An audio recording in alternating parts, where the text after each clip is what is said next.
Assalamualaikum warahmatullahi wabarakatuh. Waalaikumsalam warahmatullahi wabarakatuh. Bismillahirrahmanirrahim. Alhamdulillahi rabbil alamin.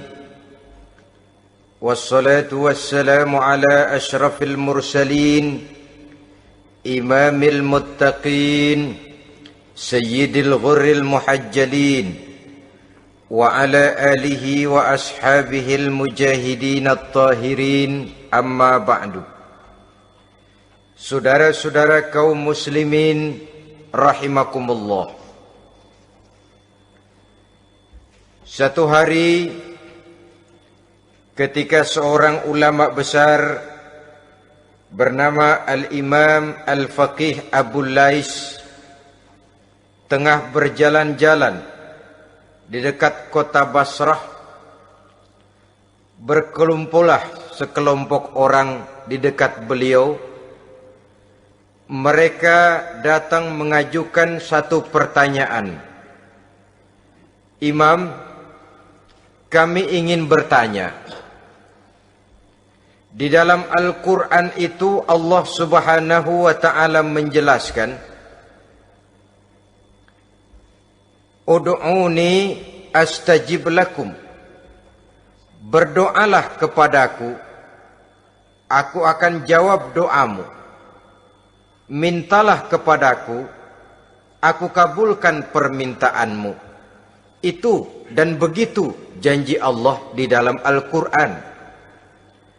Kami, kata orang-orang tadi, sudah lama berdoa kepada Allah. Tapi kenapa sampai sekarang doa kami ini belum dikabulkan? Katanya, ud'uni astajib lakum. Kalau kamu berdoa, aku jawab, aku penuhi, aku kabulkan doamu. Itu janji Allah. Kami sudah lama berdoa pagi, sore, siang, malam. Nyatanya sampai sekarang doa kami belum dikabulkan. Ini bagaimana? Apa ayat Quran salah? Apa Tuhan lagi lempengan nggak denger?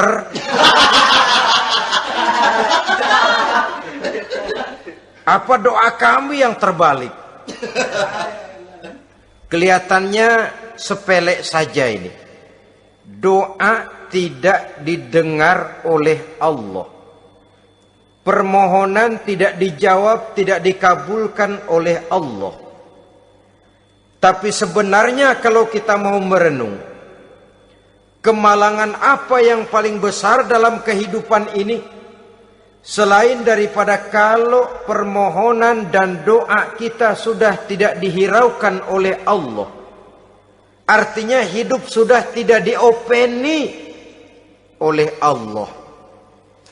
Jangankan Allah, saudara-saudara, kita nggak diopeni sama mertua saja bingung. Ini mertua diem aja, kalau saya salah apa salahnya, kalau ada yang dikepengenin apa kepengenannya, boyak ngomong kenapa diem begitu. Ini tidak diopeni oleh Allah. Kemalangan apa yang lebih malang selain daripada kalau doa sudah tidak didengar oleh Allah. Itu sudah kemalangan yang paling malang, lebih malang dari kota Malang saya kira.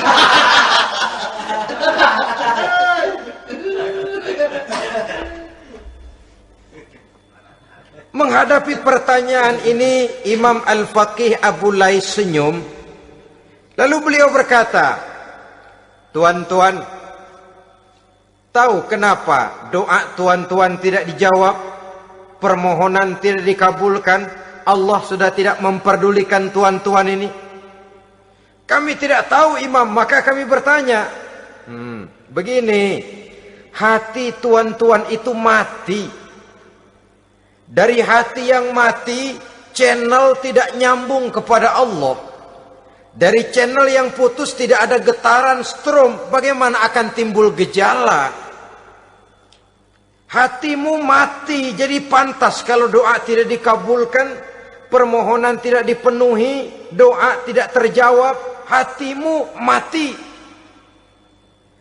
Saudara-saudara kaum muslimin, dari hati yang mati ini, getaran tidak akan sampai ke hadratullah azza wa jalla.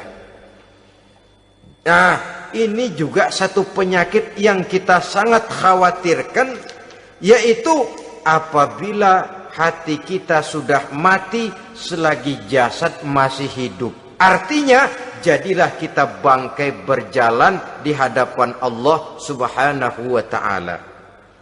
Sementara kita sangat disibukkan dengan menggali berbagai macam jenis obat penangkal penyakit zahir, dan kita kurang perhatian untuk mencari obat penangkal penyakit batin yang kalau diserang penyakitnya menghancurkan kehidupan abadi di akhirat nanti. Perkembangan ilmu kedokteran nyata benar diikuti dengan perkembangan jenis-jenis penyakit. Makin maju ilmu kedokteran, makin modern penyakit. Ngerti juga rupanya itu penyakit. Dulu kita tidak kenal yang namanya AIDS.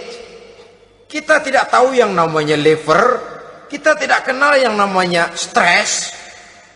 Paling yang banyak cika, masuk angin, dan sebagainya. Tapi baiklah, penyakit-penyakit batin yang menyebabkan hati menjadi mati, dan dari hati yang mati, doa tidak naik, tidak didengarkan oleh Allah Subhanahu wa ta'ala. Nah, kata orang-orang tadi, yang menyebabkan hati kami mati ini apa, Imam? Beliau menjawab, pertama, araftumullaha wa lam tu'tuhu haqqahu. Yang menyebabkan hatimu jadi mati, pertama, kamu kenal benar kepada Allah, tapi haknya untuk disembah, kewajibanmu untuk menyembah, tidak pernah kamu laksanakan. Bagaimana Allah tidak akan jauh dari kita kalau kita tidak akan mengadakan pendekatan kepadanya. Dan pendekatan kepada Allah hanya bisa kita tempuh melalui jalur kegiatan ritual ibadah. Allah akan terlalu jauh apabila kita hanya membicarakannya lewat filsafat dan renungan yang mendalam. Tapi Allah akan dekat dan terasa hadir dalam hidup apabila kita dekati ia dengan pelaksanaan ibadah kepadanya. Kamu kenal Allah, tapi hakmu untuk menyembah, kewajibanmu untuk menyembah, haknya untuk disembah, tidak pernah kamu laksanakan. Kalau soal Allah, kita kenal bukan main. Bahkan tidak hanya kita mengajarkan kenal juga kepada anak-anak kita. Kalau ditanya siapa pencipta matahari, bulan, dan bintang? Allah. Siapa pencipta lautan, gunung, hutan belantara, dan sungai-sungai? Allah. Siapa pencipta bumi, matahari, dan sebagainya? Allah. Sembahyang apa enggak? Bagaimana nanti?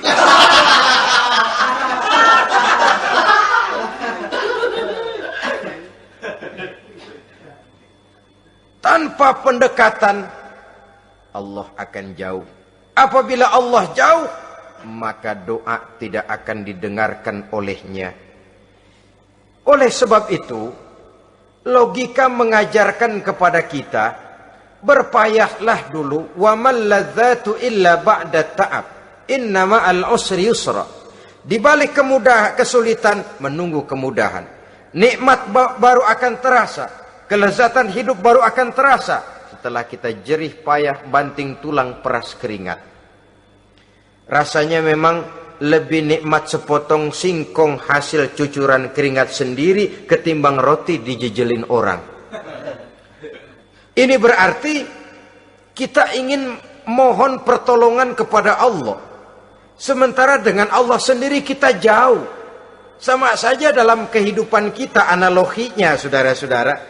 Orang tidak kenal kepada saudara, tahu-tahu jauh dari saudara, tahu-tahu datang mau minjem duit. Apa kesan saudara? Enak aja, kenal enggak, dekat enggak, datang-datang mau minjem duit. Emang duit percetakan bapak lu?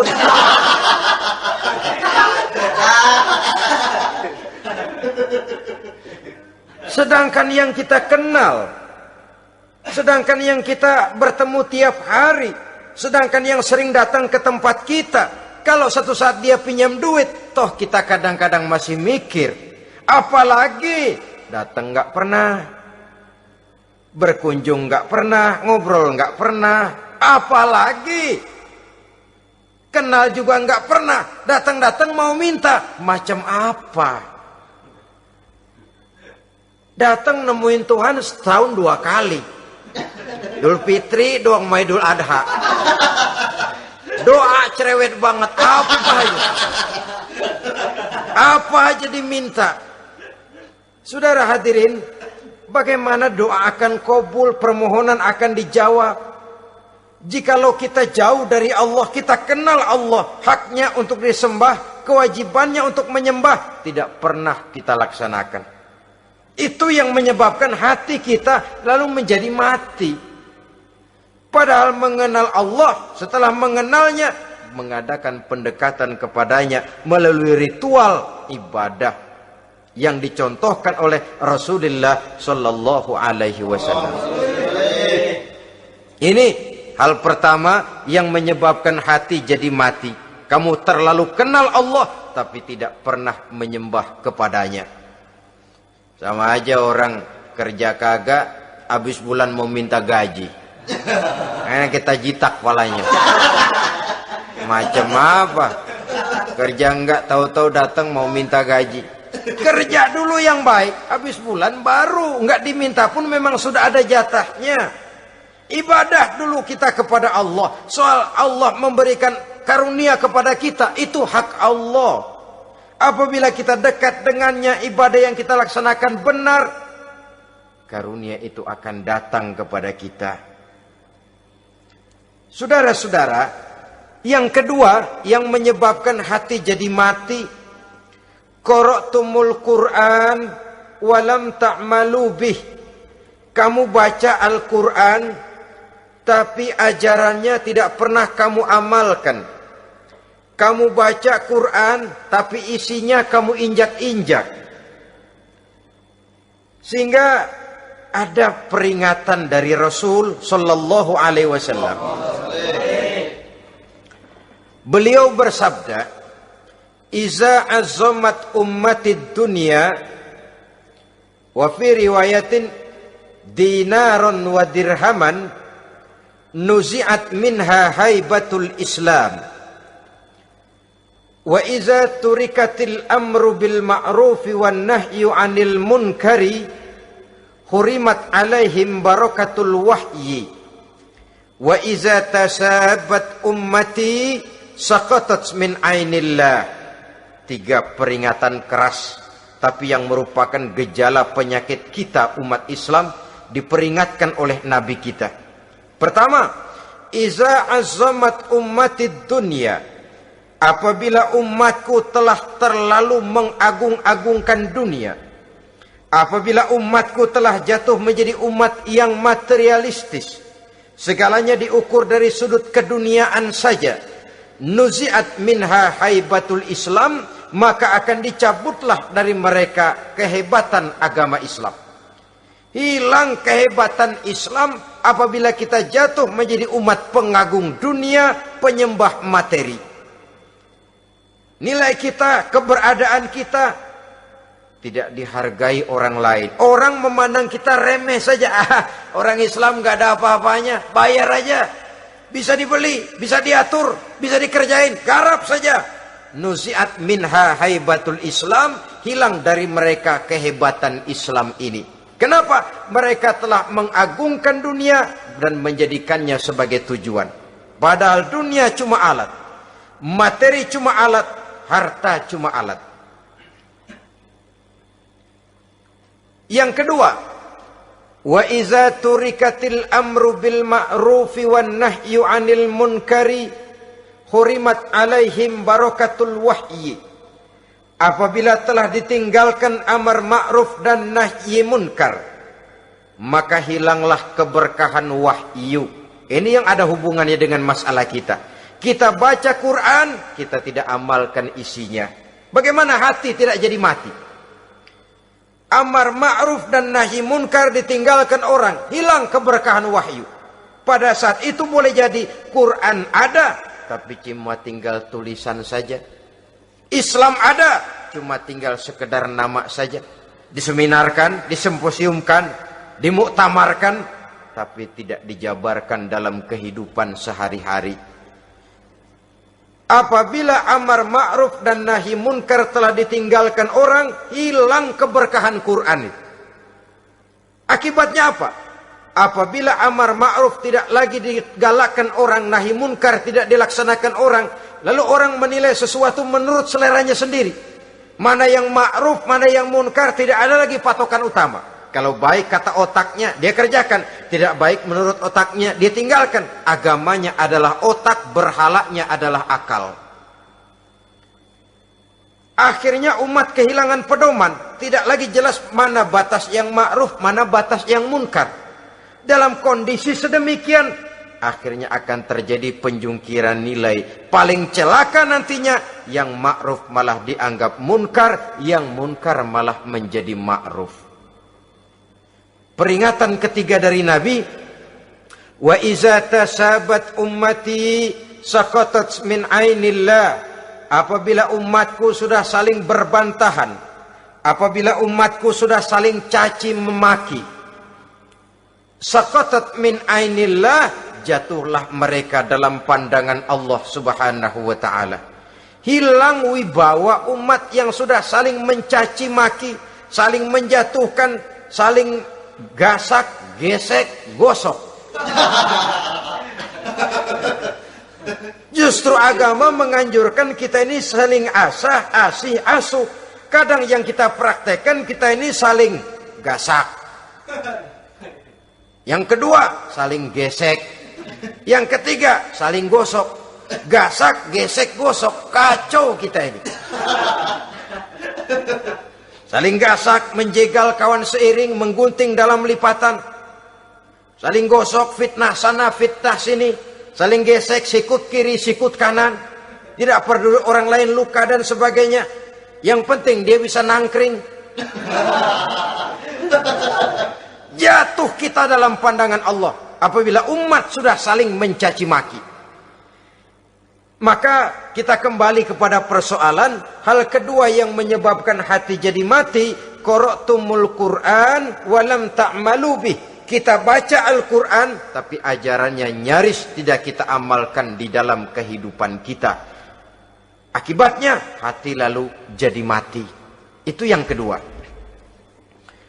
Yang ketiga, yang menyebabkan hati jadi mati dan doa tidak terjawab, idda'aitum annakum min ummati Muhammadin sallallahu alaihi wasallam walam ta'malu bisunnatihi.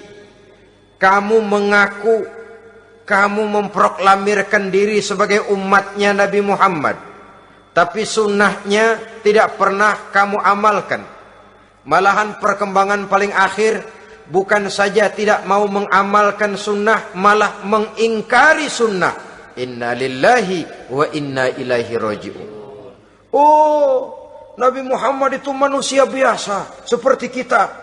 Sebagai manusia dia bisa salah. Dan ternyata hadis banyak yang palsu.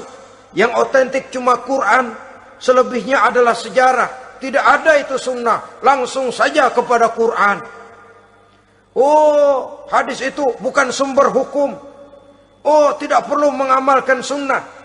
Saudara-saudara kaum muslimin, mengaku kita umat Nabi, tapi sunnahnya kita campakkan, tidak kita amalkan. Setelah tidak kita amalkan, kita campakkan. Setelah kita campakkan, kita ingkari pula. Inna lillahi wa inna ilaihi raji'un. Bagaimana hati tidak jadi mati? Kalau siang malam kita memproklamirkan diri sebagai umat Nabi Muhammad, sementara sunnahnya kita campakkan, kita abaikan, dan kita ingkari dia. Sunnah itu.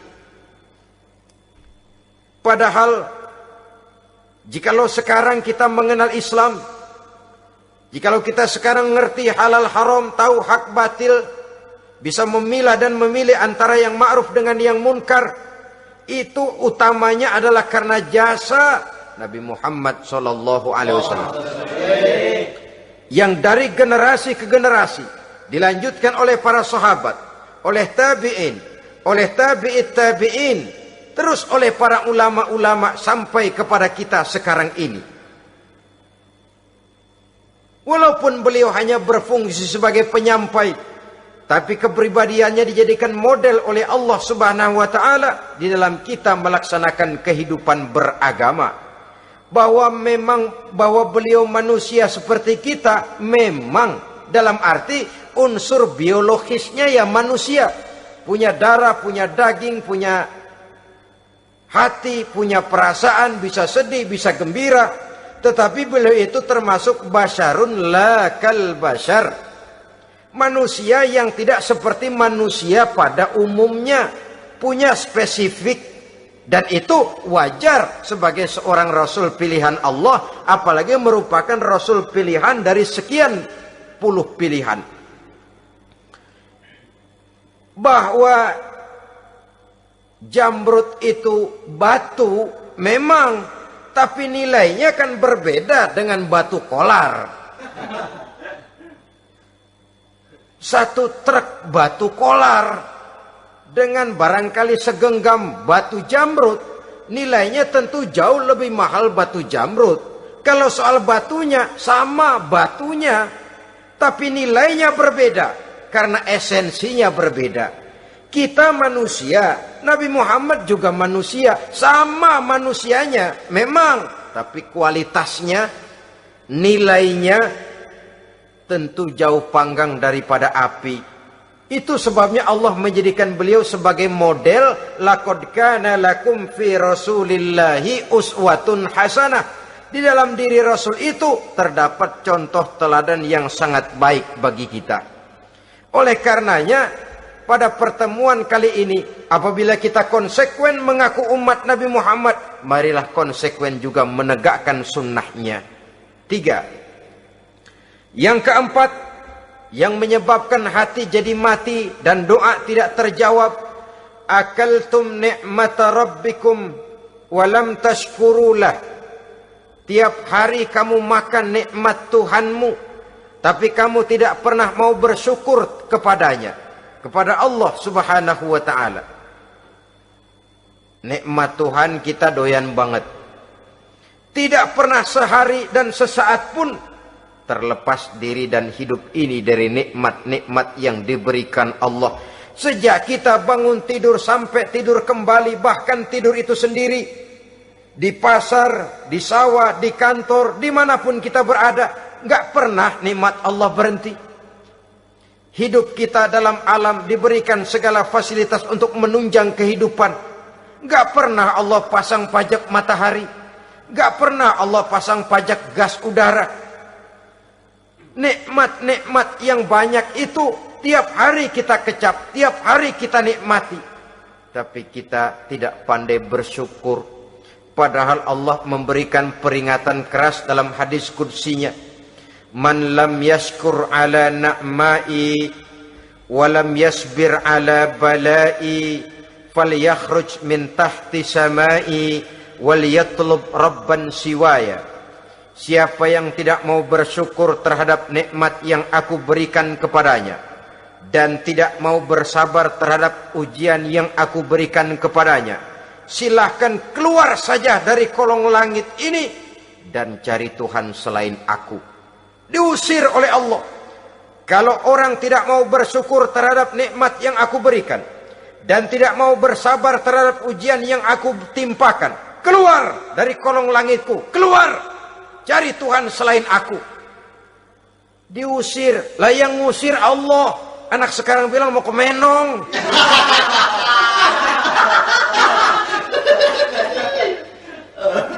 Kalau diusir kita dari Jakarta, masih bisa pindah ke Bandung. Diusir kita dari Bandung, bisa pindah ke Jogja, Solo. Diusir kita dari Indonesia, bisa pindah ke Singapura, Malaysia. Diusir dari kolong langit, mau cari langit mana lagi? Kalau kau tidak mau mensyukuri nikmatku, tidak sabar terhadap ujian yang aku berikan kepadamu, keluar saja, keluar dari kolong langitku ini, cari Tuhan selain aku. Kalau istilah kita mah Tuhan jengkel banget udah itu. Nikmatku, yang nikmat yang aku berikan kau makan, tapi kepadaku engkau tidak pernah mau bersyukur. Saudara-saudara kaum muslimin rahimakumullah, wajar. Kita dulunya tidak ada, sekarang ada, nikmat. Susunan biologis manusiawi kita demikian cantik, nikmat. Tinggal di bumi, fasilitas yang kita perlukan disediakan, tinggal kemampuan kita mengelolanya. Nikmat. Diberikan kita otak yang membedakan kita dengan binatang, nikmat. Diberikan kita agama, diutus para rasul untuk jadi model dalam kehidupan kita, nikmat. Kalau cara kita emang kurang apa sih? Apa yang kurang, hai manusia? Engkau tidak ada, aku adakan. Kalau aku perintahkan kau tinggal di bulan, mungkin kau tidak akan sanggup hidup. Begitu lahir juga kelepek-kelepek habis. Ya nggak ada HO2 toh di bulan. Mau ngisap apa? Aku tinggalkan kau, aku perintahkan tinggal di permukaan bumi. Alamnya indah, fasilitas serba menunjang. Nikmati semuanya, semuanya untuk kamu, semuanya. Satu pintaku, syukuri nikmat yang aku berikan kepadamu. Ya bukan cuma syukur dalam ucapan, syukur dalam perbuatan. Banyak nikmat yang diterima, makin banyak dia sujud, makin banyak dia ruku, makin banyak dia mengadakan pendekatan kepada Allah. Syukur dalam artian berupa tindakan dan perbuatan, mempergunakan nikmat sesuai dengan kehendak yang memberikan nikmat itu sendiri kepada kita. Saudara-saudara kaum muslimin rahimakumullah, ini penyakit yang keempat. Kamu makan nikmat Tuhanmu, tapi kamu tidak pernah pandai bersyukur kepadanya, mensyukuri nikmat yang diberikan tadi. Bagaimana hati tidak jadi mati? Kita sibuk mempersolek jasmani, mencari obat penangkal penyakit zahir. Maka yang ramai di zaman sekarang, saudara lihat, salon, fitness, senam, macam-macam jenis. Tidak ada salahnya dan tidak ada jeleknya. Tapi kalau itu sampai melupakan kita kepada memperindah batin, memperbaiki jiwa, artinya bukankah kita perlahan tapi mempersiapkan diri menjadi bangkai berjalan di hadapan Allah. Dengan operasi plastik, yang pesek jadi mancung, yang sipit jadi belok, kulit keriput jadi kencang, pipi terlalu cekung bisa diatur. Saudara-saudara, tapi kalau hati yang rusak, jiwa yang rusak, kemana lagi kita akan berobat kalau bukan kepada agama? Maka hati itu jadi mati apabila kita selalu memakan nikmat Allah dan tidak pandai mensyukuri nikmat itu. Dari hati yang mati tidak akan ada getarannya.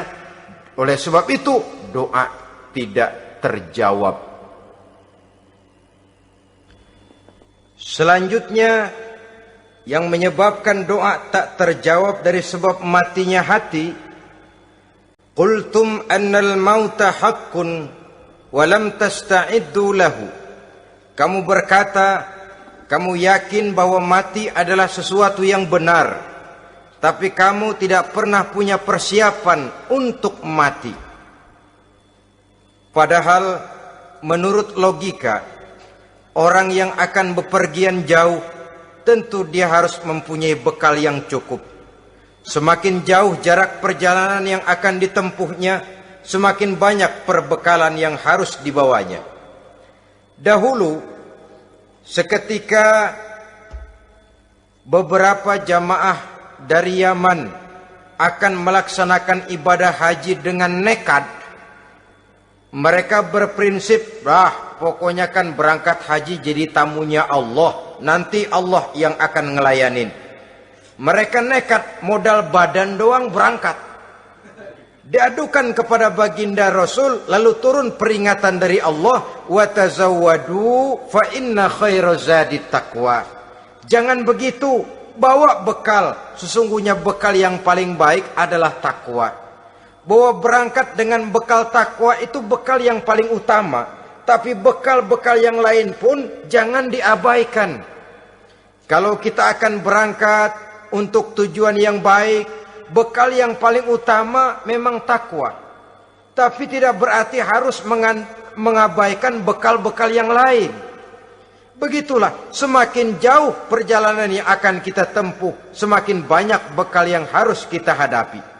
Kalau saudara mau pergi ke Surabaya, tidak membawa bekal kemudian berani berangkat, rasanya sih saya pikir itu bukan berani, nekat namanya. Sama saja orang belum pernah sembahyang mati. Nekat orang. Berani amat. Belum berbuat kebaikan barang sedikit pun sudah mati. Nekat namanya itu. Sama saja tadi, nggak bawa bekal apa-apa berangkat ke Surabaya. Sampai Surabaya belum tentu, sengsara udah jelas. Belum punya bekal yang baik sudah mati. Sampai ke surga belum tentu. Tapi kebelangsak dan sengsara, rasa-rasanya pasti itu. Oleh karena itu, kalau kita yakin mati sesuatu yang benar, sesuatu yang pasti datang menimpa, maka hendaklah kita mempersiapkan bekal. Kemudian, idda'aitumun najata minan nar, wa ramaitum fiha anfusakum. Kamu memproklamirkan diri ingin selamat dari neraka, tapi kamu lemparkan dirimu ke dalam neraka. Bagaimanapun bajingannya bajingan, kalau ditanya ente mau masuk neraka enggak, jawabannya pasti enggak. Itu pasti perbuatannya sendiri yang melemparkan dirinya ke dalam neraka, membiarkan dirinya berlarut-larut, bertimbun-timbun dalam dosa dan kesalahan, dan tidak akan ada niatan untuk memperbaiki diri. Hanyut di meja judi, habis ditelan minuman keras, fitnah sana, fitnah sini, hasud sana, hasud sini. Padahal mulutnya ingin selamat dari neraka, perbuatannya malah melemparkan dirinya ke dalam api neraka. Tidak ada orang yang lebih sayang kepada diri kita selain kita sendiri. Dan menyayangi diri itu tidak cuma dengan memandikannya sehari 3 kali, memakaikannya parfum dengan segala macam merek, memakai sabun yang wangi-wangi, minyak yang harum-harum. Lebih daripada itu, jaga dan sayangi diri. Jangan jatuhkan dia ke dalam perbuatan-perbuatan yang bisa menjerumuskan diri itu ke dalam neraka. Kemudian disambung oleh Imam Al-Faqih Abu Lais yang menyebabkan doa tidak terjawab karena hati mati. Idda'aitum dukhulal jannah walam ta'malu laha. Kamu ingin masuk surga, tapi kamu berat mengamalkan perbuatan yang bisa menyampaikan kamu ke surga. Semua kita kalau ditanya, mau masuk surga? Mau. Tapi jarang yang berlomba melakukan perbuatan-perbuatan yang bisa menyampaikan kita ke surga. Kemudian yang terakhir kata Imam Al-Faqih Abu Lais, dafantum mautakum walam ta'tabiru laha. Kamu menguburkan orang yang mati di antara kamu, tapi kamu tidak bisa mengambil iktibar, tidak bisa mengambil pelajaran dari mayit yang jenazah yang kau kuburkan itu. Mestinya kan nguburin orang tuh membuat sadar. Iya, kalau sekarang dia saya baringkan di liang lahat, menghadap ke arah kiblat, bantalnya tanah, setelah itu ditutup dengan papan, lalu ditimbun dengan tanah. Iya, sekarang giliran dia, giliran saya, entah besok, lusa, bulan depan, tahun depan, tapi pasti mengubur mayat, mengubur jenazah, tapi tidak bisa mengambil iktibar dari yang dilaksanakannya itu. Ini merupakan penyakit-penyakit batin yang merupakan handicap, yang menimbulkan jarak antara kita dengan Allah Subhanahu wa ta'ala. Pantas kalau itu semua ada pada diri kita, hati jadi mati. Dari hati yang mati, doa tidak akan tembus.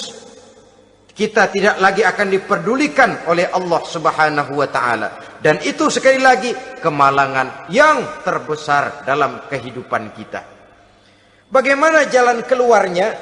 Pertama, memperbaiki batin kita, menyelamatkan diri daripada penyakit-penyakit yang bisa mematikan hati seperti yang sudah saya sebutkan tadi.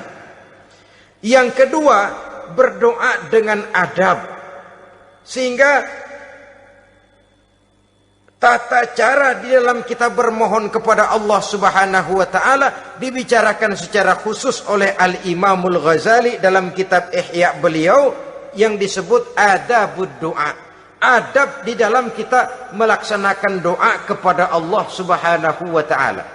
Setelah batin ini bersih dari penyakit-penyakit hati yang bisa menyebabkan hati jadi mati, berdoalah kita kepada Allah. Bagaimana adabnya? Kata Imamul Ghazali rahimahullah, yang pertama hendaklah ia di dalam berdoa itu memilih waktu yang mulia.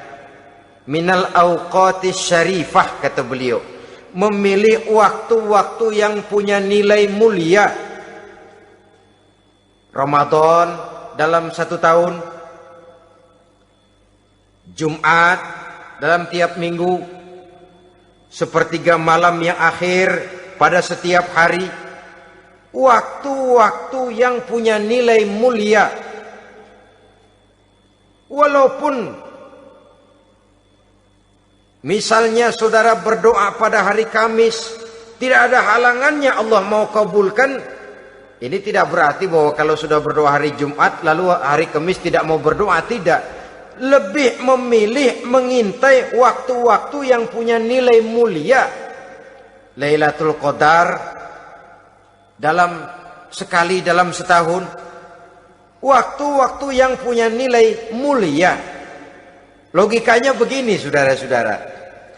Kalau kita datang ke rumah seseorang, tujuan utama kita minjem duit, yang paling pertama kita perhitungkan tanggal berapa nih? Kan itu toh, tanggal berapa? Kalau tanggal 20 atuh minjem duit, orang lagi ngap-ngapan. Boro-boro dia bisa minjemin, dia sendiri mungkin lagi pusing. Kita lebih dulu kita amatin tanggal berapa nih? Yang enak sore apa siang? Jam 2. Jam 2 dia baru pulang dari kantor, tapi giliran tidur. Kalau dia tidur dibangunin datang mau minjem duit, kagak dimaki-maki juga kebagusan deh. Kan kita lihat waktunya, timingnya kata orang sekarang. Tanggal berapa, sore apa malam, apalagi gulem apa terang bulan. Itu semua sudah kita atur sedemikian rupa, memilih waktu. Yang kedua kata Imamul Ghazali,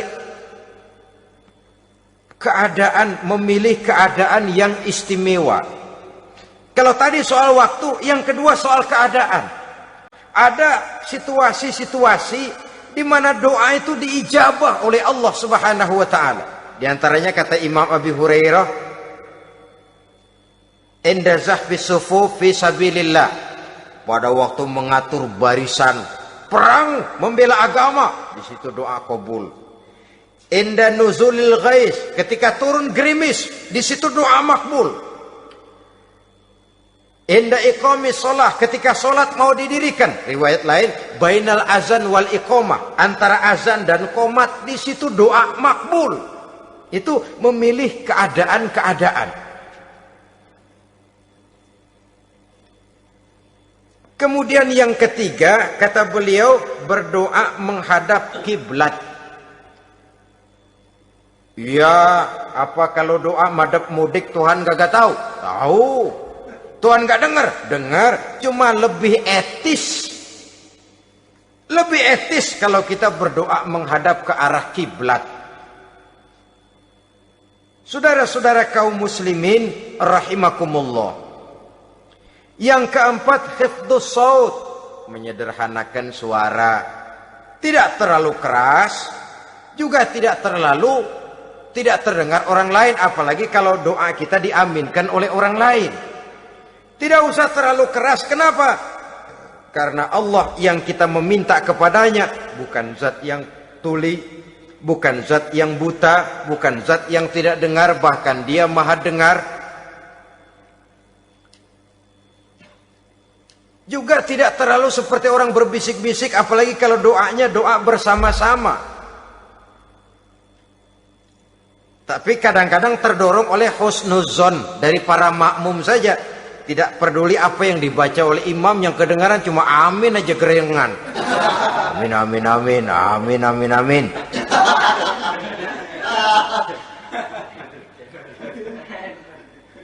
Juga tidak terlalu keras, seperti orang berdoa, seperti orang pidato.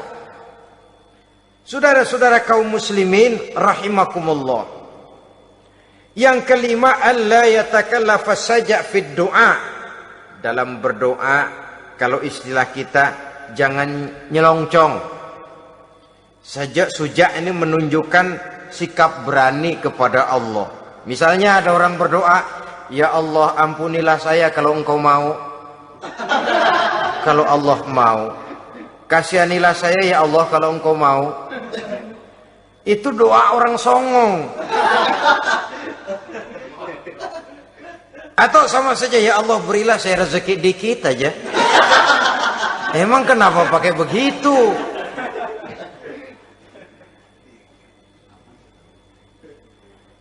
Allah yatakallafa saja fid du'a.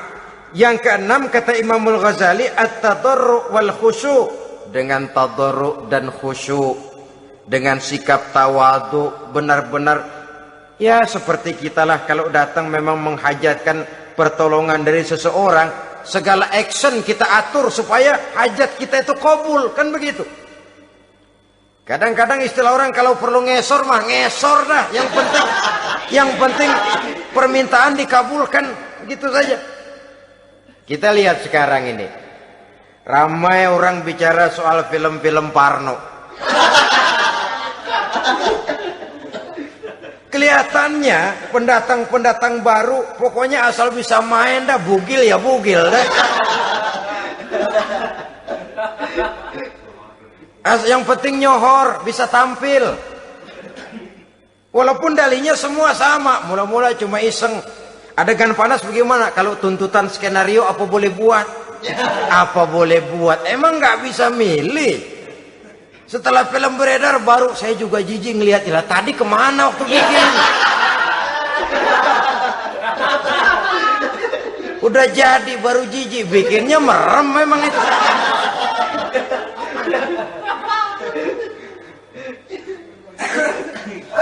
Tapi ada satu analogi, asal bisa main, asal bisa tampil di layar, apa saja jadi taruhan sudah, bugil ya bugil dah, nggak soal dah, pokoknya bisa main, tampil, nyohor, masuk koran. Udah seperti kata-kata orang Arab, bul ala zamzam fatu'raf, kalau pengen terkenal kencingin sumur Zamzam. Artinya apa? Bikin yang aneh-aneh, yang orang nggak kerjain, ntar ngetop. Yang ngetop lempengan jeleknya. Sumur Zamzam dikencingin, kan nyohor itu. Sedunia orang kenal. Kenapa? Gila. Saudara-saudara kaum muslimin rahimakumullah, sangat kita sayangkan kalau lalu orang berlomba-lomba dengan cuma modal paha mulus, wajah cantik, dimauin apa saja mau, lalu bisa tampil. Akibatnya yang jadi korban adalah anak-anak kita, disuguhi tontonan-tontonan yang meracuni jiwa mereka. Walaupun akibatnya barangkali ya lain, seperti band orkes dengan film memang akibatnya tidak langsung ya. Kalau band orkes akibatnya langsung, dia bisa berantem di tempat lokasi. Film orang nonton tahu dia di tempat itu, bukan di tempat itu dia praktek, pulang jadi pikiran dia, tadi serem ya, ntar kalau udah kesempatan kita praktek. Ntar ngancemnya itu yang gak enak. Tapi yang saya analogkan dengan persoalan kita, tingkah pola artis apapun dilakukan asal bisa main. Nah itu tuh, asal dapat kesempatan acting.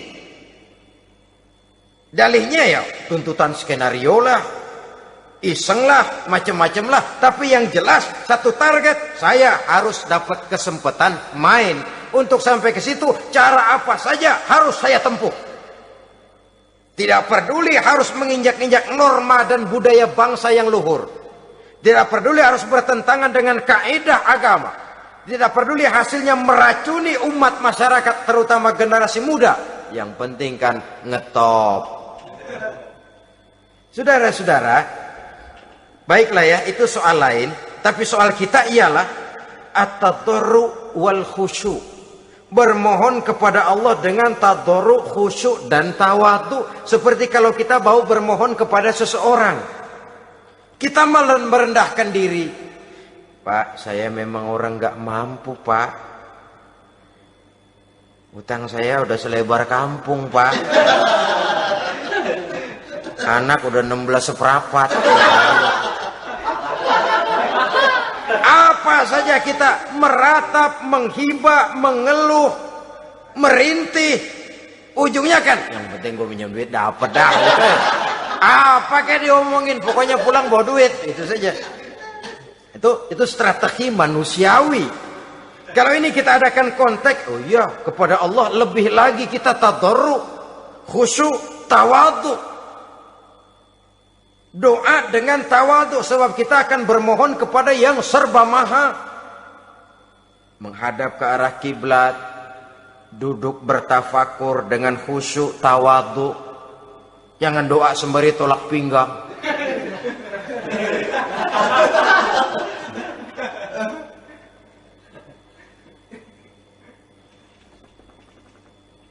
Yang ketujuh, kata Imamul Ghazali, ayyujzimad du'a wa yuqina bil ijabah. Hendaknya dia menjazamkan doanya itu dan yakin bahwa doanya akan dikabulkan oleh Allah. Sebab kata Nabi, innallaha la yaqbalu du'aan min qalbin ghafilin lahin. Allah subhanahu wa ta'ala tidak akan menerima doa dari hati yang lalai dan main-main. Doa ke orang ugah-ugahan.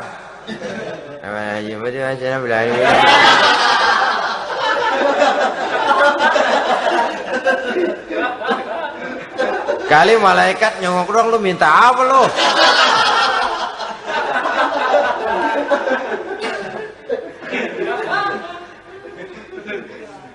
Seperti tadi itu, kita datang mau minjem duit sama orang, ngomongnya ogah-ogahan. Minjem duitnya dikasih syukur, enggak ya udah. Ya enggak dah, enggak dikasih sudah. Kenapa? Mintanya begitu. Enggak serius dan enggak yakin bahwa doanya akan dikabulkan. Kalau kita sudah punya keyakinan, jangan-jangan doa saya enggak diterima Allah. Enggak. Kata Allah, ana inda zanni abdi bi. Aku sih bagaimana menurut sangka hambaku kepadaku saja. Kalau sangkanya baik, aku baik. Kalau sangkanya doanya dikabulkan, aku kabulkan. So itu doa harus dengan pasti dan harus dengan yakin doa itu akan dikabulkan dan meluruskan harapan, membenarkan cita-cita, meluruskan maksud apabila doa itu dikabulkan oleh Allah Subhanahu wa taala. Saudara-saudara, oleh karenanya jangan doa setengah hati.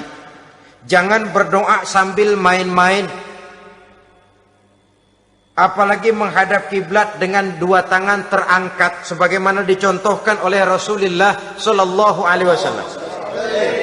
Bahwa berdoa tanpa mengangkat kedua tangan pun Allah tahu. Allah dengar.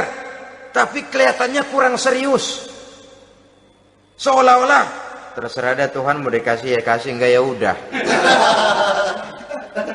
Seolah-olah kita tidak serius dalam berdoa. Kemudian yang berikutnya kata Imamul Ghazali, ayyaftatahad du'a bi zikrillah fala yabda'u bi su'al. Hendaknya dia mulai berdoa itu dengan menyebut nama Allah, berzikir kepada Allah, fala yabda'u bi su'al, jangan langsung memulai dengan permintaan. Ini tata krama etisnya. Sama juga orang kirim surat, salam sejahtera kami haturkan, padahal mah nggak ada itu juga nggak apa-apa. Itu kan maksud mukaddimah saja. Besar harapan kami semoga Bapak dan keluarga di sini pun berada dalam keadaan sehat walafiat. Selanjutnya kami telah dengar dari berbagai teman tentang kedermawanan Bapak, tentang bantuan Bapak di berbagai bidang yang menyangkut sosial pendidikan. Sehubungan dengan itu maka kami bermaksud mengajukan permohonan. Baru masuk itu mah 15 kalimat kesonoin, urusan lain. Intinya sehubungan dengan itu kami bermaksud memohon kepada Bapak. Kita mulai. Salam sejahtera kami haturkan, bersama ini pula kami macam-macam lah. Sama juga seperti tadi itu. Kita datang mau minjem duit. Datang karena kita tahu datang habis bulan. Malam terang bulan. Udaranya sejuk. Ngobrol lah kita. Dapat teh. Apa kabar Pak? Baik. Aduh Bapak sih, untung dah Pak. Kayak pemurah lagi. Saya tahu Bapak banyak nyumbang di mana-mana. Di Angon aja tuh orang di Angon.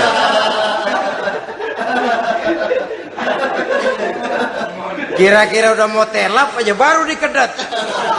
Ngomong-ngomong Pak. Nah, mulai nih kalau udah ngomong dah tuh mulain. Baru masuk.